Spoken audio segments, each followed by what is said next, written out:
and we're going to jump right into it. We got a lot to see today. And I think we're going to start with Mr. Golem there as our Rotarian of the month for August. John, you want to check in with us? I'm going to stop sharing my screen. Are you going to share a screen? Now I'm unmuted. Good morning, all. There you go. Oh, hey, that's my screen. Good morning. El Presidente asked me to do a little show and tell for this meeting, and so I put together a little video. Originally, I had thought about donating platelets during the meeting, but we actually had enough of a need earlier in the week that I needed to donate earlier. So I made a video that we'll watch that shows kind of the process of donating by apheresis. Apheresis is a process where while you're donating, your blood goes into a machine at the bedside. It gets centrifuged and separated into its three main components: platelets, plasma, and red cells. And we keep what's most needed by patients that day. And let's go. So when you arrive at the blood bank, we have some additional COVID-19 precautions that we're taking, information that you need to read before you come in. I'd already been at work that day, so I didn't need to get my temperature taken. But because of COVID, we're taking everybody's temperature as they come in. You come in and register. We ask you to look over the donor information materials. There's information in there about how blood is used, various medications and travel restrictions. Because we're dealing with the FDA, there's actually a list of European countries. Then you answer the questionnaire, which is all on tablets. It's about 50 questions that are mandated by the FDA, and you do have to do the questionnaire every time you come in. One of our most asked questions is, when are you going to get a nothing's changed since last time question? And that's going to be up to the FDA, and we'll see if it ever happens. So you answer the questionnaire. John, we see you rather than your screen. What? That's not right. That sounds terrible. You look fabulous, by the way. I wonder why that is. It is full screen. Well, crap. I don't know. You're not seeing a video now? No. Maybe if you get out of screen share and get back into it again. Thank you. I will give that a try. Speaker view. I so much like having our teachers here. Yes. There you go. How about now? Video? Looking good. Okay, so I'll start over because it's short anyway. So COVID-19 information, come in and get registered, start answering questions on the questionnaire. There are actually some major revisions coming to the questionnaire in a couple of weeks. There are some things that we've been lobbying for quite some time that were on the FDA's to-do list, and when COVID hit, to everybody's surprise, they said, okay, do it. So we've been working on updating the questionnaire, and that'll go into effect in a couple of weeks. So if you've been deferred in the past, after the 24th, keep an eye out. We'll probably do some press releases and such with some information. So do the questionnaire. I think this is where I left off. And then you'll be called back to a screening room where you'll do a confidential interview where we'll get clarification on any questions. We zoom through that because it's, confidential. You get asked backup questions about the answers on the questionnaire. We'll take your pulse, blood pressure, and check your iron. I know we have a lot of blood donors here, so I know a lot of this is remedial, but if anybody out there hasn't donated blood, that process takes a few minutes. We take temperature in there again. That's part of the normal process. The temperature at the door is a new COVID thing. And then you head out to the donor floor. Again, because I'm donating platelets here, I get a special chair and an electric blanket. We want to keep you warm while you're donating platelets, keep the blood flowing.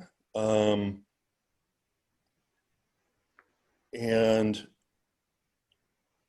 this particular stick was one of the best sticks I've ever gotten. Michelle's excellent. And I literally did not feel the needle going. So once you're stuck, with apheresis, you're in the chair longer than a typical blood donation because of the centrifuge process. It can be up to an hour and a half in the chair. It's seldom that long, but the advantage is that in this particular donation, I donated a unit of plasma and 4 doses of platelets. In a unit of whole blood, there's 1/5 of a dose of platelets. So what I donated was 10 times as many platelets in one donation. And the need for red cells has actually plateaued over the last few years as they found more need for uses for platelets and found ways to do with less red cells during surgeries. There's actually less of a need for red cells than platelets, yet there are more red cells than platelets in a unit of whole blood. So apheresis allows us to target what the most needed component is and not waste the other components. So I'm going to go ahead and pause it there, and we'll come back to it later in, let's see, how do I, I'm going to stop sharing my screen. Come back to that in a little bit when I'm finishing up my donation. You know, we've left John kind of hanging there. You know, we were going to do this during his actual donations, but we've left him hanging, and I want to see what happens at the end. So we're going to go back, John, if you're ready to share your screen and show us how you ended up afterwards. Passed out, maybe? You're muted, John. There you go.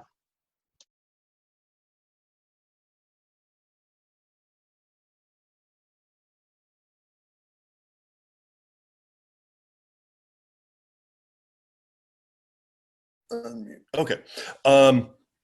So again, apheresis is a process where your blood goes into the machine, which then centrifuges it. Here we are 100 odd minutes later, finishing up, and I've donated a unit of plasma and 2 platelet units, or 2 platelet units, which constitute 2 or 4 doses. It's definitely a different mindset than whole blood donation. A lot of folks think about getting in and out and doing a whole blood donation on their lunch or in an hour. And we try to get folks in and out in about 45 minutes. Platelet donation is different, definitely a different way to think about donating. It can be kind of a do platelets in the morning and go to work in the afternoon, or work in the morning and go get some lunch and then donate in the afternoon. But it is very much worthwhile. Again, it allows us to target the components that patients most need, and by your blood type, so that we don't take components that aren't going to be needed and would get discarded. So once you're done donating, we ask folks to hang out for 15 minutes or so, just in case you're going to get lightheaded. It'll happen in the first 15 minutes or so. We ask you to have a snack, have something to drink. The fridge is always stocked. For all you old guys know, we don't have beer anymore. We have all of our snacks due to COVID are individually wrapped now, and we have stickers. So that's a big bonus. You know, you get to put on a sticker says I did it, or the vampires got me, or first time donor. We really like to appreciate our first time donors. Now, let's see. Okay, how do I get out of this? I don't want to stop. Let's see, new share. Sorry, flailing. How do I get me? You got to stop sharing your screen. Oh, okay. Well, I'm going to put in a little pitch after I stop sharing my screen for a side gig I've got going on. I'm going to be a census enumerator, going around and knocking on doors of people who did not answer their, who did not respond to the census yet. So if you have not done the census, go online and do the census. It's very important. It determines representation in the House of Representatives, as well as how finances are distributed around the country. So it's really important that everybody in this area respond to the census. And if you don't, I might come knocking in the next few weeks. So I'm sorry, I forgot. There was a question in the chat, Romy. Yes, the requirements for apheresis donation are the same as for whole blood, including the iron requirement, which I know if you think about it doesn't make any sense, but it's the Food and Drug Administration, so we have to do what they say. Your iron is stored in your red cells, and you could conceivably do a platelet donation without losing any red cells, yet we can't take your red cells if your iron is low, because they said so. Unfortunately, that's something we hope we could get changed someday in the future. But if you haven't ever donated, give us a try. Check out the website. You can Google Blood Bank Humboldt. We'll show up. We're on Facebook and Twitter and Instagram. And there you go. Thank you very much. Thank you, Joanne. What about MySpace, John? What's that? What about MySpace? Yeah, Dick, we set one up just for you.